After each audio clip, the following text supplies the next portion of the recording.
now. Alright, so my topic is the California Board of Cosmetology and Barbering, and I feel the Cosmetology Board is too broad and needs to be narrowed down. They carry really inadequate principles for their grading system when it comes to issuing hairdressers their cosmetology licenses. The standards that the board has are really very vague and very broad, and the learning structure is really broad.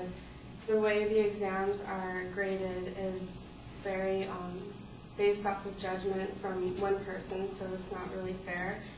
And it seems throughout the years that hair isn't really a consideration when it comes to licensing a hairdresser, which is, not very good, I guess.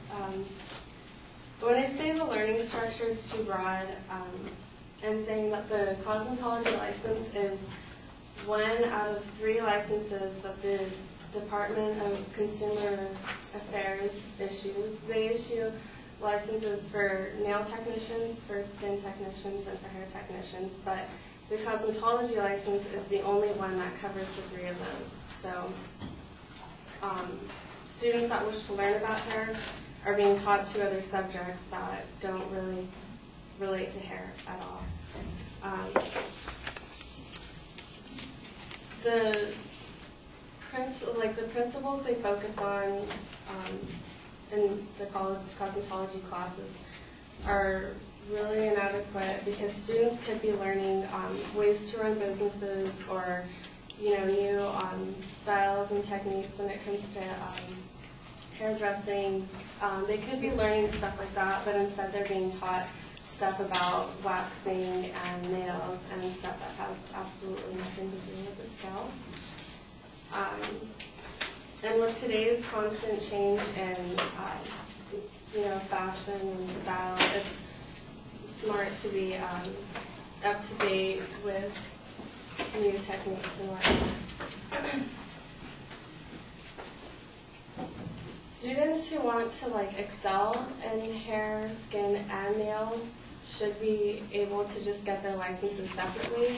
They shouldn't have to learn, if you sign up for a cosmetology course, you shouldn't have to learn, side topics that do with nails and skin when all you want to learn is about hair. So, and there's 1,600 hours that a student has to complete, but a good percentage of that time is taken away and put towards other topics that are irrelevant and should be, students should be taught new ways of learning and new styles and whatnot. About the grading process, when you take your state board exam, you take it after you've completed 1,600 hours of beauty school, and it's in a room of 6 students for every 1 instructor. And so the 1 instructor is supposed to evaluate you on something that you've learned over the past 1,600 hours of a course, but they're not. It's a very vague process, and it's not guaranteed that each student is being examined properly or fairly. It's not proven whatsoever because it's just from that one judge in the room. And when the tests are being graded, if you fail an exam, you're not given any feedback. You're not given a written explanation of how you failed.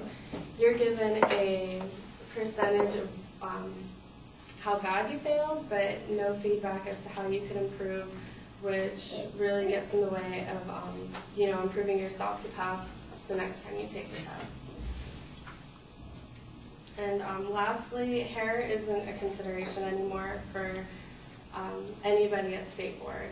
When they're teaching things like nails and skin and waxing and stuff that's completely irrelevant to hair, it gets in the way, and potential hairdressers aren't really exposed to what they should be taught, what they should be learning, and which is probably why that the licenses these days are issued to the wrong people.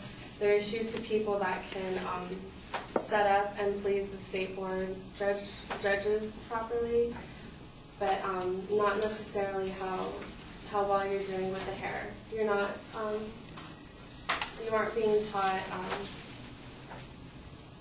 you're not being taught what you should be, I guess.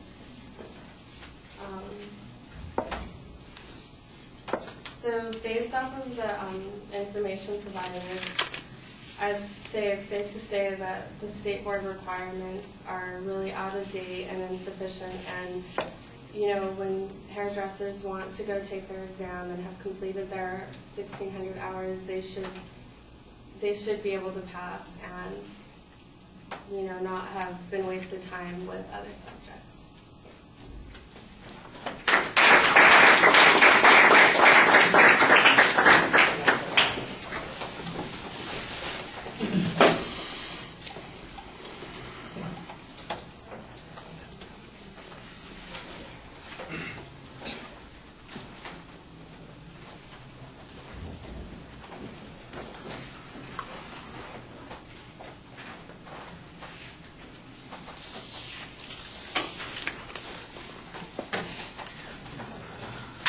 Okay, we know what the subject is from the beginning, but the claim is not really phrased very clearly, and what claim I do pick out sounds like it's a policy claim rather than a claim of fact.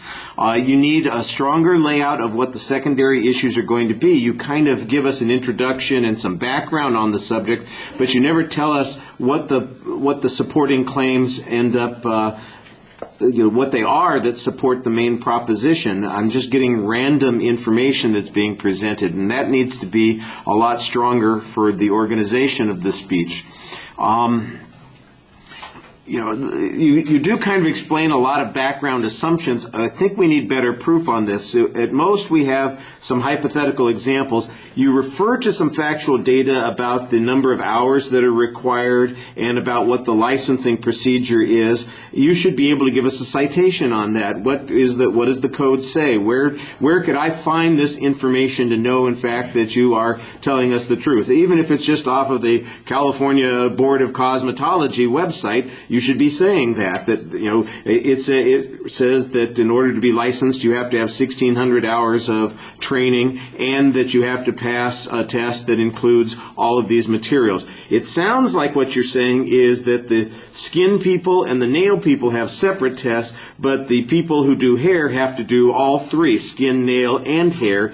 And I think that's the argument that you're making, that that's unnecessary, but like I said, it's not as clear as it ought to be. One of the things that says it's unnecessary, I think you need to show, for instance, that people don't go to a cosmetologist for all three of those things, that they often just go for hair, that there are barber shops or hair salons that don't offer those other elements, and therefore it's unnecessary or not required for people to have that background on that. Even, for instance, if you were the owner of a shop and you employed somebody who did waxing or nails or something along those lines, if it's not necessary for people to know to be able to supervise, you need to make an argument on that and provide us with some proof on that. I don't get any expert testimony or any statistics on this. You say that the standard is not really fair, that the hair people aren't focused on that. You don't really, we don't really know how they make these judgments, but that's all your assertion. Where's the proof of that? Is the pass rate really low? For instance, the number of people who take the test, only 3% pass, then I'd say, man, that test is really tough and maybe their standards are too high. But if the pass rate is 60, 70, 80%, then I'm wondering, well, what is the problem here? Is it, then there's a place to focus on. I do think you've got an interesting piece of information that says that there's no feedback, but once again, I think you need to provide us a source citation on that. You do a nice job talking to the audience. I like the fact that you're out from behind the podium and you're trying to engage us directly. That's fine, but you need to have more substance in the argument to make this really convincing. Thank you.